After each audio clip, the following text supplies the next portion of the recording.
Marshanda anggap pria hanya pelengkap setelah terbiasa sendiri. Diketahui Marshanda hidup menjanda setelah cerai dari Ben Kasyafani. Namun Marshanda belum memutuskan untuk menikah lagi setelah 10 tahun lamanya cerai dari Ben Kasyafani.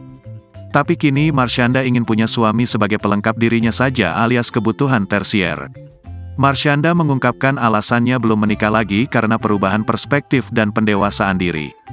Menurutnya, adanya pria di sampingnya hanya untuk pelengkap saja. Hal ini dirasakannya beberapa tahun belakangan, setelah melewati proses kesendirian pasca bercerai yang tak mudah. Wanita berusia 34 tahun ini terbiasa untuk menikmati waktu mencintai dirinya lebih dulu sebelum orang lain.